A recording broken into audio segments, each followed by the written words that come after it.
Monsieur le ministre des Sports, bonjour. Oui, bonjour monsieur. Nous sommes rendus au 3 décembre, Oui. prévu pour la possession Oui. du stade de l'Olembe par l'État du Cameroun. Rendez-vous manqué, qu'est-ce qui se passe, monsieur le ministre? Donc, il ne s'agit pas d'un rendez-vous manqué.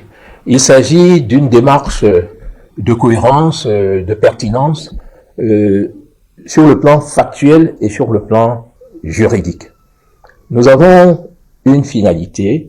Nous avons cette finalité en rapport avec les très hautes prescriptions du président de la République, qui veut qu'Olembe soit un ouvrage à la dimension de la réputation qui lui est attachée, c'est-à-dire un complexe sportif ultra moderne et qui apparaisse, comme c'est le cas aujourd'hui, comme l'ouvrage unique en son genre au niveau pas seulement de la sous-région de l'Afrique, mais peut-être au niveau du continent, compte tenu de sa complexité. Vous savez, lorsque vous avez un ouvrage d'envergure, aussi immense comme Olembe, vous avez des facteurs de structure, vous avez des facteurs de dimension, vous avez des éléments qualitatifs et des éléments quantitatifs qui sont inclus et définis dans un cahier de charges ou, si vous voulez, dans un contrat. Et avec l'entreprise McGill, nous travaillons sur la base des spécifications contractuelles. Or, il se trouve que le 10 novembre, l'entreprise McGill nous avait saisi à l'effet d'engager déjà le 15 novembre, les opérations de pré-réception tant du stade principal que des deux annexes A et B qui, comme vous le savez, ont eu à servir déjà dans le cadre du CHAN en janvier-février dernier, le stade principal ayant eu à servir dans le cadre du match international Cameroun contre Malawi le 3 septembre dernier. Nous avons, le 23 novembre, si mes souvenirs sont bons, amorcé le processus d'installation des équipes de recettes techniques. Je précise bien recettes techniques. De quoi s'agit-il? Soyons attentifs à ce terme. La recette technique est une opération incontournable, mais une opération stratégique très importante dans la conduite des projets, surtout des projets gouvernementaux d'envergure.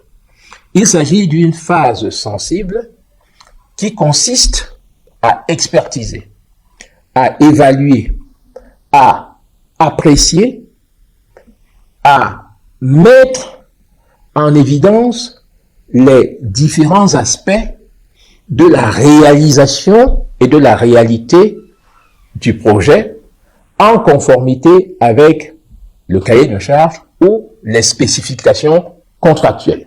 Autrement dit, il a été convenu que l'on ait, par exemple, 500 pièces. Quand je parle de 500 pièces, je parle de 500 espaces, tels que des salons, des vestiaires, etc. Olembe en a 500.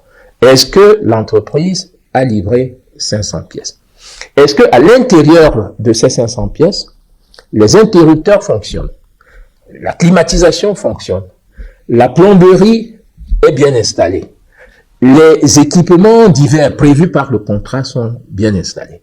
Il s'agit donc pour la commission de recettes techniques de vérifier la conformité de la réalisation par rapport aux projections et aux spécifications contractuelles.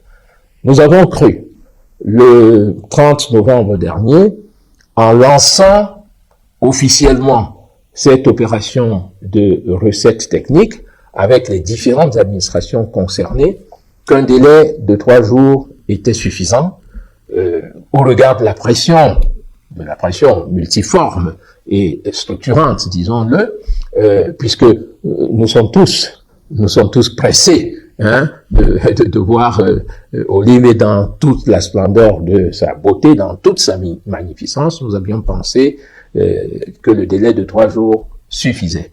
Mais vous savez, la vie, même la vie humaine, est faite d'aléas. Elle est faite d'aléas, elle est faite d'impondérables, elle est faite d'imprévus et d'incertitudes. À cet égard, il y a quelques facteurs d'aléas, quelques facteurs d'incertitude qui ont permis de se rendre à l'évidence de ce que Le chronogramme initial tel qu'il avait été exposé et arrêté de commun accord avec McGill le 19 novembre dernier avait connu un décalage de quelques jours, certaines tâches résiduelles restant à réaliser et à finir, d'une part, et que d'autre part, l'équipe des experts chargés de la recette technique sollicitait un peu plus de temps. Autrement dit, le délai de 72 heures était relativement court par rapport à l'immensité du travail, des tâches, des interpellations et peut-être des interrogations qui les sollicitaient sur le terrain.